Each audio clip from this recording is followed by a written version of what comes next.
आज बजट पेश होने वाला है। लेखा जोखा आपके सामने पहले ही आ चुका था, लेकिन अब किसको क्या मिलेगा, क्या महंगा होगा, क्या सस्ता होगा, आपकी जेब कितनी ढीली होगी या फिर आप पैसे बचा पाएंगे, ये तमाम तस्वीरें आज साफ हो जाएंगी। वित्त मंत्री निर्मला सीतारमण आज देश का बजट पेश करेगी। बजट से किसान, युवा, गृहिणियों समेत नौकरी पेशा, व्यापारी वर्ग सभी को काफी उम्मीदें हैं, सभी को राहत मिलने की बड़ी उम्मीद है। कोरोना काल की मंदी के बाद लोगों को राहत की उम्मीद। किसानों के हित में भी सरकार बड़े ऐलान कर सकती है।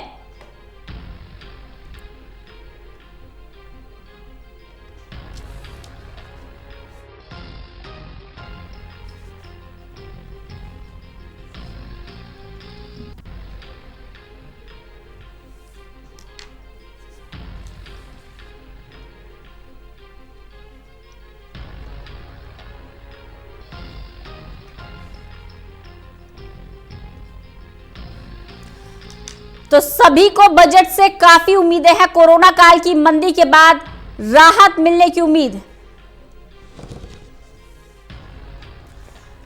तो जो देश की अर्थव्यवस्था चरमराई हुई थी, उस देश की अर्थव्यवस्था को पटरी पर लाने के लिए हर संभव कोशिश की जा रही है। हमारे साथ हमारे खास मेहमान भी जुड़े हुए हैं। हमारे साथ सोमेश अरोड़ा जी जुड़े हुए हैं जो कि सीए हैं। डॉक्टर आरपी गुप्ता साहब भी हमारे साथ जुड़े हुए हैं जो कि अर्थशास्त्री हैं। इसके अलावा प्रदीप कुमार हमारे साथ, हमारे मुख्य राजनीतिक संवाददाता भी जुड़ गए हैं। सभी का बहुत बहुत स्वागत करती हूँ और सबसे पहले रुक करूंगी सोमेश अरोड़ा जी का। सोमेश जी, क्या उम्मीद लगाए बैठे हैं आप, क्या मिलेगा, किसको कितना मिलेगा?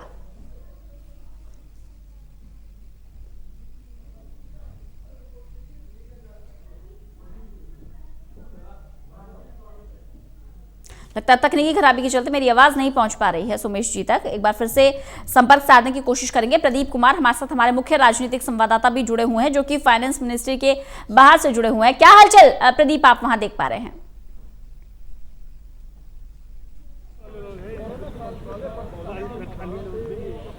देखिए रंजना, देश का आम बजट आना है, काफी महत्वपूर्ण दिन है किसान आंदोलन के बीच और उम्मीदों का बजट होगा, ये इस पर नजरें लगी हैं क्योंकि कहीं ना कहीं कई बड़े मैसेज सरकार देना चाहेगी।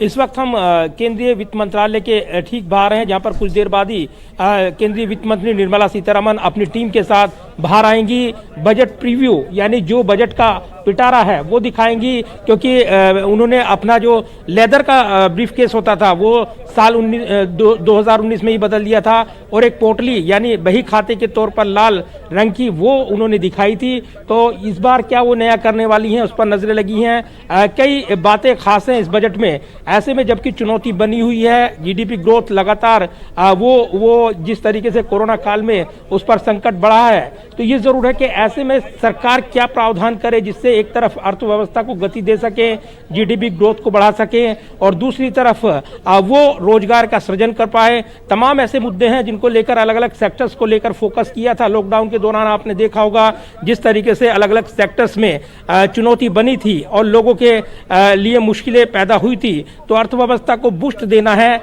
डोज देना है और ऐसे में क्या वो डोज होगा, बड़े सवाल हैं। अर्थशास्त्री मानते हैं कि इस बजट में सरकार कई प्रावधान कर सकती है। टैक्स पेयर्स के लिए खास तौर से उम्मीदें लगी हैं कि वो क्या उनकी उम्मीदें पूरी हो पाएंगी क्योंकि टैक्स छूट में वो रियायत वो चाहते हैं। हालांकि कुछ जिस तरीके से अलग अलग सेक्टर्स की बात करें, कृषि सेक्टर्स की बात करें, तो उसमें बजट में क्या सरकार बढ़ाने वाली है, ये उम्मीदें लगाई जा रही हैं। चूंकि जो कृषि सेक्टर है खास फोकस रह सकता है इस बजट में, ये अर्थशास्त्री अनुमान लगा रहे हैं और एक बड़ा मैसेज सरकार देना चाहेगी ऐसे वक्त जब किसान आंदोलन चल रहा है। दूसरी तरफ आप देखें तो रक्षा बजट को लेकर भी बड़ी नजरें लगी हुई हैं क्योंकि जो सीमाओं पर चुनौती बनी है। ऐसे में अगर देखें पिछले बजट के मुकाबले जबकि 3.37 लाख करोड़ रुपए का ये रक्षा बजट बनाया गया था, लेकिन ये महज 1.5% ही था बढ़ोतरी जो, और ये काफी कम माना गया था जो कि कुल बजट के हिस्से की बात करें, और ऐसे में जब सुरक्षा चुनौतियां बढ़ी हुई हैं, कई जो आधुनिकीकरण की योजनाएं चलनी हैं, सेना को अपनी ज़रूरतें पूरी करनी है, वायुसेना के लिए स्क्वाड्रन की ज़रूरत है, तो ऐसे में उस रक्षा बजट पर भी नजरें लगी हैं।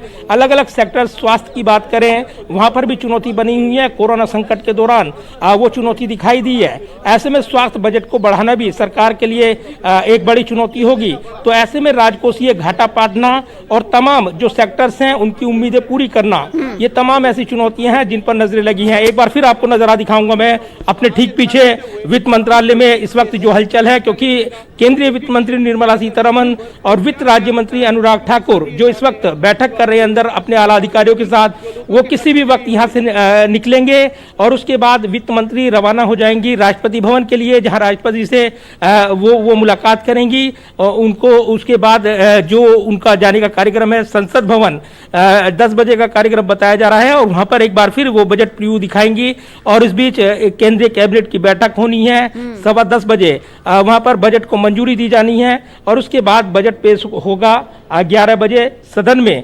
तो काफी महत्वपूर्ण होगा ये दिन, जबकि इस बजट पर निगाहें लगी हैं। रोजगार सृजन की बात हो, ग्रामीण विकास के खर्च को लेकर, विकास योजनाओं के लिए बजट आवंटन, औसत करदाताओं के हाथों में अधिक पैसा डालने की बात हो, विदेशी फंड को निवेश को आकर्षित करने की बात हो, ये बजट उन उम्मीदों को पूरा करेगा, इस तरह की बातें की जा रही हैं। और इसलिए बजट से एक दिन पहले ही जब मन की बात कार्यक्रम में प्रधानमंत्री ने कृषि क्षेत्र का विशेष तौर पर जिक्र किया था और उन्होंने कहा था कि खेती को आधुनिक बनाने के लिए सरकार प्रतिबद्ध है और अनेक कदम उठा रही है। तो इससे ये इशारा मिला है कि इस बार शायद जो बजट में कृषि सेक्टर को सरकार फोकस कर सकती है, क्योंकि कहीं ना कहीं किसान आंदोलन चल रहा है और वो मैसेज देना चाहेगी ऐसे वक्त कृषि सेक्टर को खास तौर से, तो उस पर नजरें लगी हैं। यहाँ पर हलचल बनी हुई है और किसी भी वक्त वित्त मंत्री निर्मला सीतारमण अपने बजट पिटारे के साथ बाहर आ सकती हैं और उसके बाद वो रवाना होंगी राष्ट्रपति भवन के लिए। बिल्कुल बने रहिएगा प्रदीप, लगातार आपसे जानकारी लेते रहेंगे। हमारे साथ डॉक्टर आरपी गुप्ता साहब भी जुड़े हुए हैं जो कि अर्थशास्त्री हैं। आरपी गुप्ता साहब, देखिए चुनौतियां सरकार के सामने हमेशा रहती है, लेकिन परिस्थितियां इस बार काफी बदली हुई हैं। कोरोना की मार ने देश के हर सेक्टर को प्रभावित किया है और सबसे ज्यादा जो चुनौती खड़ी हुई थी वो हमारे हेल्थ इंफ्रास्ट्रक्चर के सामने, हमारे स्वास्थ्य के सामने खड़ी हुई थी। क्या लगता है इस बार स्वास्थ्य पर कितना खर्च कर सकती है सरकार, क्या मिलने जा रहा है हेल्थ सेक्टर को? रंजना जी, मैं आपसे शेयर करना चाहूँगा कि कोविड-19 के बाद ये बजट प्रस्तुत करना ये टाइट रोप वॉकिंग के बराबर है। बहुत ही जटिल है वित्त मंत्री के लिए कि ये बजट बनाना, क्योंकि बजट के अंतर्गत जहाँ सरकार से उम्मीद होती है कि सरकार ज़्यादा खर्च करे, दूसरी तरफ उम्मीद भी करते हैं कि टैक्स में कुछ कमी हो। अब दोनों चीज़ें एक दूसरे के विरोध में हैं। हेल्थ सेक्टर में इस बार कोविड-19 में जहाँ प्राइवेट सेक्टर का जितना ही कंट्रीब्यूशन हुआ, उसको देखते हुए आवश्यकता ये है कि हमारा जो जीडीपी का कुल 1.5% ही खर्च होता है हेल्थ के ऊपर। जब तक हम हेल्थ इंफ्रास्ट्रक्चर पर नहीं बढ़ाएंगे तो हम ऐसी महामारियों से जूझने में सक्षम नहीं हो पाएंगे। तो निश्चित तौर पर इस बजट में सरकार जो हेल्थ सेक्टर पर जोर देगी और आवश्यकता इस बात की है कि कुछ रेगुलेटरी मैकेनिज्म डेवलप हो, जिससे कि जो प्राइवेट सेक्टर पर जो जनता हमारी डिपेंडेंट है वहाँ पर लगाम लगे, लोगों को आसानी से हेल्थ सुविधा मिल सकें। तो निश्चित तौर पर इस बजट में सरकार से उम्मीद है कि हेल्थ सेक्टर पर पूरा ध्यान दिया जाएगा, क्योंकि कोविड-19 का इम्पैक्ट रहा है। और मैं आपको बताना चाहूँगा कि सर रोकना चाहूंगी, प्रदीप कुमार हमारे साथ, हमारे मुख्य राजनीतिक संवाददाता फाइनेंस मिनिस्ट्री के बाहर से जुड़े हुए हैं। कुछ हलचल हो रही है प्रदीप? और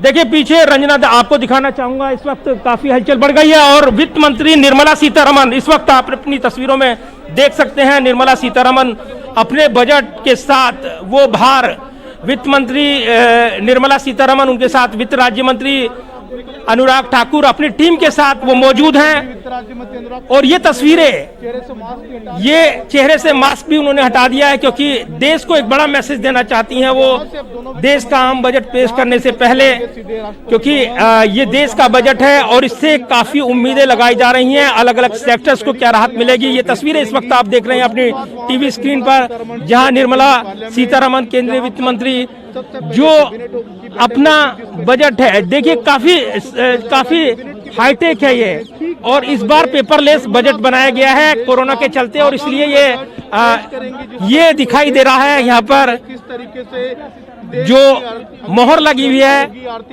भारत सरकार की, लाल रंग का है, नौकरी पर, रोजगार पर, और इसमें क्या उम्मीदें पूरी होंगी, किस तरीके से किसान आंदोलन के बीच सरकार तमाम सेक्टर्स को फोकस करेगी, कोरोना के संकट के बीच जिस तरीके से रही है, चुनौती बनी है, तो ये तमाम चीजें हैं अलग अलग सेक्टर्स के लिए, टैक्स पेयर्स के लिए क्या होगा। जो टीम है उनकी, निर्मला सीतारमण की, काफी खुश है, काफी मुस्कुरा रही हैं, और ये बजट की उम्मीदें क्या पूरी कर पाएंगी, पूरे देश की उम्मीदें इस बजट से लगी हुई हैं। और ऐसे वक्त जब कोरोना की चुनौती के बीच हमने देखा है तो निर्मला सीतारमण कुछ कहते हुए कुछ बेस्ट ऑफ लक का इशारा किया है, यानी देश के लिए एक उम्मीदों का बजट उन्होंने इशारा किया है।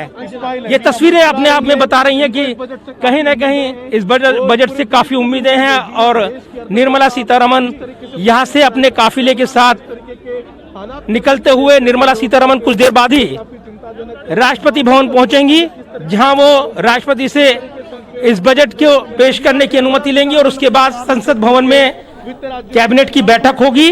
कैबिनेट की बैठक के बाद वो बजट पेश करेंगी, जो कि 11 बजे लोकसभा में बजट पेश करेंगी। ये गाड़ी उनकी रवाना होते हुए यहां से वित्त मंत्रालय से सीधे राष्ट्रपति भवन की ओर मुंह करते हुए, राष्ट्रपति भवन चंद कदमों की दूरी पर है यहां से, और वो रवाना हो गई हैं यहां से राष्ट्रपति भवन की ओर। निर्मला सीतारमण का काफिला बढ़ते हुए अपनी टीम के साथ, जैसे कि परंपरा है जब बजट पेश करना होता है उससे पहले यहां पर जो औपचारिकताएं हैं वो पूरी की गई हैं। अपनी टीम के साथ वित्त मंत्री ने बैठक की है वित्त मंत्रालय में, और उसके बाद जो बजट प्रीव्यू होता है प्रेस के सामने वो देखी हैं आपने तस्वीरें, क्योंकि बजट पेपरलेस होगा, पहली बार होगा क्योंकि कोरोना संकट है। ऐसे में जो कोरोना की चुनौती है उसके मद्देनजर तमाम बदलाव किए गए हैं इस सत्र के दौरान, और इसलिए अब वित्त मंत्री निर्मला सीतारमण राष्ट्रपति भवन वो रवाना हो गई हैं यहाँ से, वहाँ से मुलाकात करेंगे, और उसके बाद वो सीधे संसद भवन जाएंगी, और उसके बाद वहाँ पर कैबिनेट की बैठक है, और उसके बाद वो 11 बजे अपना बजट पेश करेंगी। तो काफी उम्मीदें लगी हैं इस बजट को लेकर। प्रदीप, जैसे कि आप जानकारी भी दे रहे हैं, क्योंकि पेपरलेस ये बजट होगा, तो अब बड़ी क्यूरियोसिटी है जानने की कि वित्त मंत्री के हाथ में जो था वो क्या था, क्या वो टैब था या लैपटॉप था, क्या था वित्त मंत्री के हाथ में?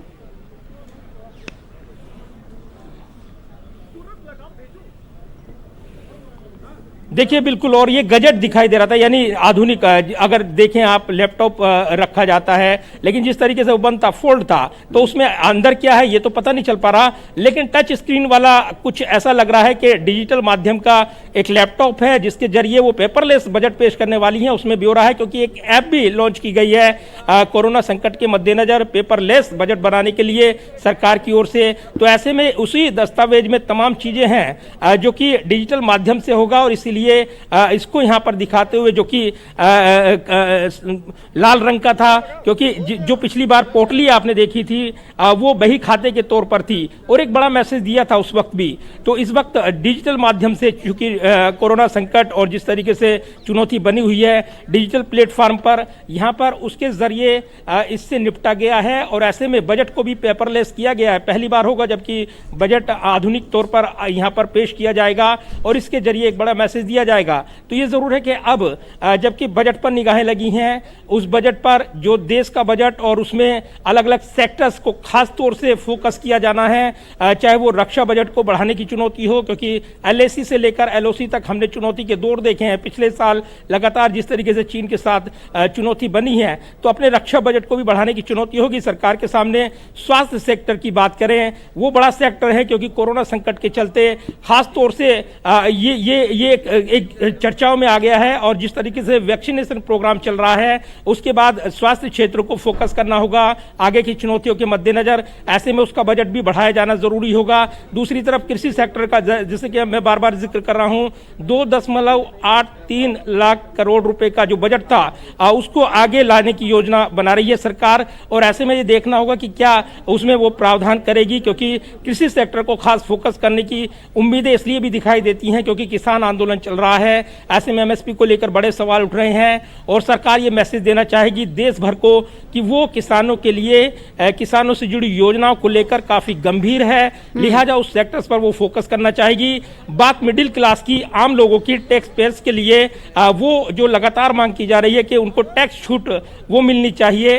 तो ऐसे में 2.5 लाख रुपए से जो बढ़ाने की योजना है 5 लाख तक, उसमें कुछ छूट दी गई थी निवेश तक, जो योजना बनाई थी सरकार ने, लेकिन उसमें सीधे छूट चाहते हैं निवेशक और अर्थशास्त्रियों को। उम्मीद है इस बार वो चुनौती अगर यहाँ पर सरकार के सामने निश्चित तौर पर है, अलग अलग सेक्टर्स को फोकस करना है, रोजगार सृजन बढ़ाना है, क्योंकि ये मुख्य विपक्षी दल लगातार सरकार से सवाल पूछते रहे हैं कि आखिर नौकरियां कहाँ हैं और ये नौकरियां बढ़ाने का लक्ष्य सरकार को कैसे हासिल करना होगा, ये बड़ी चुनौती है। ऐसे में लोगों को ज्यादा से ज्यादा पैसा वो मुहैया हो उनको और वो खर्च कर पाए, इकोनॉमी बूस्ट हो पाए, वो चल पाए साइकिल, इस पर फोकस होगा सरकार का। और इस पर फोकस होगा सरकार का। प्रदीप बने रहिएगा, लगातार आपसे जानकारी लेते रहेंगे। हमारे साथ में पेश करेंगे हमारे खास मेहमान भी जुड़े हुए हैं, डॉक्टर आरपी गुप्ता साहब लगातार हमारे साथ बने हुए हैं। आरपी गुप्ता साहब, जैसा कि प्रदीप भी जानकारी दे रहे हैं कि कृषि को लेकर काफी उम्मीदें हैं इस बजट से। देखिए, देश का अन्नदाता जो है वो दिल्ली की सीमाओं पर डटा हुआ है और मांग यही कर रहा है कि तीनों कानूनों को रद्द किया जाए, एमएसपी पर कानून लाया जाए। क्या लगता है इस बजट में सरकार क्या बड़ा ऐलान कर सकती है जिससे देश का अन्नदाता खुश हो, उसकी नाराजगी दूर हो? क्या मिलेगा किसानों को इस बजट से? रंजना जी, मैं आपको बताना चाहूँगा कि जैसा कि किसान आंदोलन चल रहा है काफ़ी लंबे समय से, सरकार की जो योजना थी वो कृषि को आगे ले जाने के लिए थी। और कृषि क्षेत्र में हमारा किसान जो है हमेशा वो ऋण से दबा रहता है और किसान उम्मीद कर रहे थे कि हमको कुछ ऐसी सरकार योजनाओं का लाभ देगी जिससे कि हम अच्छे स्थिति में पहुंच सकें। आपको बताना चाहूँगा कि इसमें काफ़ी किसान तो ऐसे हैं जो वास्तव में सब्सिस्टेंस के लिए ही कमा पाते हैं, जीवन निर्वाह के लिए। एक बहुत बड़ा वर्ग ऐसा है जो अच्छी अपनी इनकम करते हैं खेती के माध्यम से। अब प्रश्न ये आता है कि किस तरीके से सरकार उनको आगे ले जा सकती है। सरकार को आगे ले जाने के लिए वो जब ही संभव है जब खेती में टेक्निकल जो हमारे इनपुट्स हैं उनका यूज हो, डाइवर्सिफिकेशन हो, यानी कि हम एक ही फसल करते रहते हैं, उससे ज़्यादा इनकम नहीं हो पाती। तो सरकार को चाहिए कि वो किसानों को निश्चित तौर पर कुछ ऐसी सुविधा प्रदान करे कि वो किसान अपनी फसल का डाइवर्सिफिकेशन कर सके, टेक्नोलॉजिकल जो है इंस्ट्रूमेंट उनका यूज़ कर सके। जब तक हमारा किसान अच्छी स्थिति में नहीं पहुंचेगा, हमारा देश विकसित नहीं हो सकता। निश्चित तौर पर इस बजट में किसानों के लिए सरकार जरूर कुछ न कुछ फंड की व्यवस्था करेगी, चाहे वो लोन्स के माध्यम से हो, चाहे वो उनके लिए जो इंफ्रास्ट्रक्चर डेवलपमेंट की व्यवस्था हो। किसानों के लिए ये बजट रहेगा, इसमें कोई दो राय नहीं। लेकिन नौकरी पेशा को क्या मिलेगा? नौकरी टैक्स छूट कितनी मिल सकती है, मिलेगी भी या नहीं मिलेगी? किस स्लैब में नौकरी पेशा आएगा? क्या लगता है आपको, क्या उम्मीदें हैं? क्योंकि इस बार की जो चुनौतियां हैं, देखिए सेक्टर्स पर जो है वो जबरदस्त मार पड़ी है। कई सेक्टर बंद ही हो गए, इंपोर्ट एक्सपोर्ट बंद ही हो गया था। रंजना जी, आपने बिल्कुल सही कहा। ये बहुत ही चुनौती भरा हुआ बजट है, जहां हमारा आज मध्यम वर्ग बिल्कुल केवल अपने भोजन के लिए ही अपने पास आय रखा हुआ है। ऐसी स्थिति में वो उम्मीद कर रहा है सरकार से, सरकार उनकी झोली में कुछ और आय का इजाफा करेगी।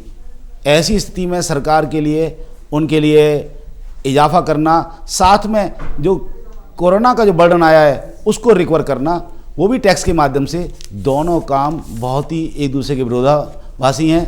ये निश्चित तौर पर बहुत ही कठिन काम है।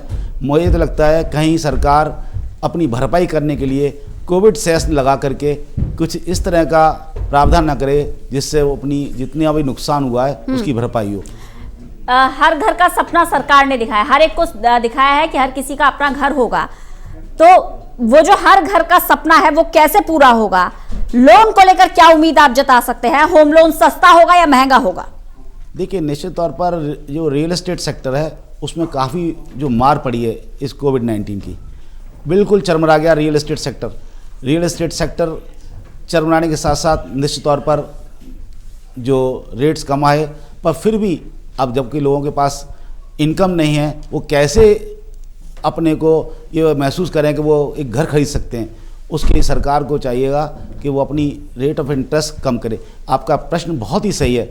आज सबसे बड़ी ज़रूरत ये है कि किस तरीके से बाज़ार में हम लिक्विडिटी लेके आएँ, और लिक्विडिटी जब भी आ सकती है जब सरकार इंटरेस्ट रेट कम करेगी।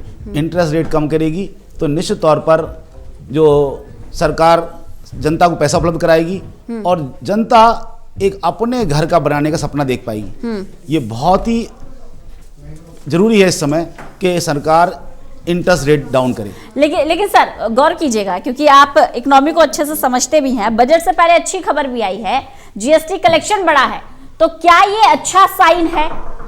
हाँ, निश्चित तौर पर बहुत अच्छा हमारा ये साइन है कि हमारा, आप देख रहे होंगे अभी इकोनॉमिक सर्वे में हमारा दिखाया कि वी शेप्ड रिकवरी हुई है। निश्चित तौर पर जिस प्रकार हमारा इकॉनमी ने ग्रोथ दिखाई है उस प्रकार हमारा अर्थव्यवस्था बढ़ेगी, पर फिर भी जिस हिसाब से जो हम उम्मीद कर रहे थे उस हिसाब से ये काफ़ी कम है। निश्चित तौर पर आज हमारा जितना व्यापारी है, व्यापारी आप देख रहे हैं, व्यापारी टूटा हुआ है, उद्योग धंधे बंद हो चुके हैं। उन सबको हमें जान डालने के लिए आवश्यकता इस बात की है कि हम मांग बढ़ाएं, और मांग जब भी बढ़ पाएगी जब हम जनता के लिए रुपया उपलब्ध कर पाएंगे। जब कैश उनके पास होगा, और कैश जब भी उपलब्ध होगा जब सरकार इंटरेस्ट रेट डाउन करेगी, लोगों को आसानी से ऋण उपलब्ध हो पाएंगे और लोग खरीदारी करेंगे। जब खरीदारी करेंगे तो मांग बढ़ेगी, इस प्रकार व्यापार बढ़ेगा और फिर एक सर्किल बन करके सरकार के पास रुपया आएगा। सर, रोजगार सृजन के लिए क्या कदम उठाए जा सकते हैं इस बजट के दौरान? देखिए, कोरोना काल में लोगों की नौकरियां चली गई, काम धंधा चौपट हो गया, छटनी के नाम पर बिल्कुल आप कह सकते हैं सीधे सीधे हजारों लोगों को निकाला गया है। कैसे उन्हें दोबारा रोजगार मिलेगा? उसके लिए क्या योजना सरकार लेकर आ सकती है? देखिए मैडम, जहां हमारा जो अनएम्प्लॉयमेंट रेट है वो 9.1% है, ये सबसे बड़ी जो गिरावट आई है हमारा रोजगार में वो कोरोना काल में हुई। कोरोना काल के चलते लोग अपने घर छोड़ छोड़ के हज़ारों मील जाना पड़ा और लोगों के रोज़गार ख़त्म हुए। सरकार प्रयास करेगी इस समय पूरी तरीके से कि हर सेक्टर में रोज़गार विकसित हों। सरकार ने जगह जगह एम्प्लॉयमेंट एक्सचेंज में लिस्ट बनाने का काम दे दिया है। लोगों को जगह जगह के उद्योगों के जितने भी काम करने वाले हैं उनको इनवाइट किया जा रहा है कि आप आइए, हमारे यहाँ रजिस्ट्रेशन कराइए, जिससे कि उनको स्किल के अनुसार उनको काम दिया जा सके। सरकार रोज़गार बढ़ाने के लिए हमेशा प्रयासरत है, और रोज़गार बढ़ाने में एक बहुत बड़ा काम है वो स्टार्टअप्स का। सरकार ने पिछली बार जो 20,000 करोड़ रुपया का जो बजट रखा था, निश्चित तौर पर मेरा अपना मानना ये है सरकार को उस फंडिंग के लिए अपना और बजट बढ़ाना चाहिए, जिससे जो हमारे जितने भी युवा हैं वो बेरोजगारी से जो जूझ रहे हैं वो कम से कम स्टार्टअप्स में आकर के अपने को पैरों पर खड़े कर सकें। बिल्कुल। तो स्टार्टअप इंडिया को बूस्टअप और ज्यादा किया जा सकता है, उसे और ज्यादा प्रमोट किया जा सकता है, क्योंकि आत्मनिर्भर भारत की बात केंद्र सरकार कर रही है, प्रधानमंत्री नरेंद्र मोदी कर रहे हैं। इसका मतलब यह है कि आप अपना ही कुछ शुरू कीजिए, रोजगार दीजिए, रोजगार मांगिए मत। निश्चित तौर पर मैडम, जहां हमारे माननीय प्रधानमंत्री जी का सपना है आत्मनिर्भर भारत, आत्मनिर्भर भारत जब भी संभव होगा जब हमारा युवा जो है वो स्टार्टअप्स के माध्यम से, एमएसएमईज के माध्यम से वो अपने नए नए उद्योग धंधे लगाएगा, और वो जब भी संभव है जब सरकार के द्वारा उनको सहायता दी जाएगी कि वो सभी हमारे युवा वो सरकार की तरफ रोज़गार के लिए न देखें, बल्कि वो खुद भी अपने को एक रोज़गार प्रदान करने वाले बने।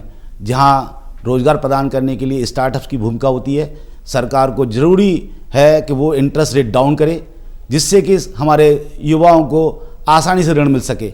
और साथ में मेरा मानना यह है, सरकार को एक इंश्योरेंस पॉलिसी भी इस तरह डेवलप करनी चाहिए कि यदि किसी युवा द्वारा कोई स्टार्टअप स्टार्ट किया जाता है और कोई नुकसान होता है तो उनको उसकी भरपाई हो सके।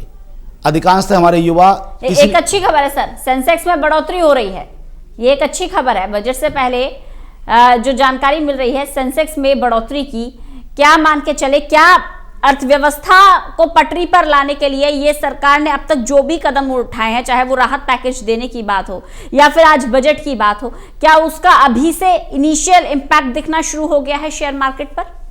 निश्चित तौर पर जो हमारा जो शेयर मार्केट है वो एक मार्केट में एक इस तरह की फीलिंग देता है कि अभी हमारी जो है हमारी अर्थव्यवस्था आगे की अच्छी और आगे बढ़ रही है और इससे हमारे बाहर के लोग भी इन्वेस्ट करते हैं। तो आज का जो बजट आएगा उससे बहुत लोग उम्मीद लगाए हुए हैं। जी सर, बने रहिएगा सर, आप सभी मेहमान बने रहिएगा, लगातार आपसे जानकारी लेते रहेंगे, ग्राउंड रिपोर्ट भी आपको दिखाएंगे। प्रदीप कुमार हमारे साथ, हमारे मुख्य राजनीतिक संवाददाता ग्राउंड जीरो पर मौजूद हैं, जो पल पल की अपडेट भी हमें दे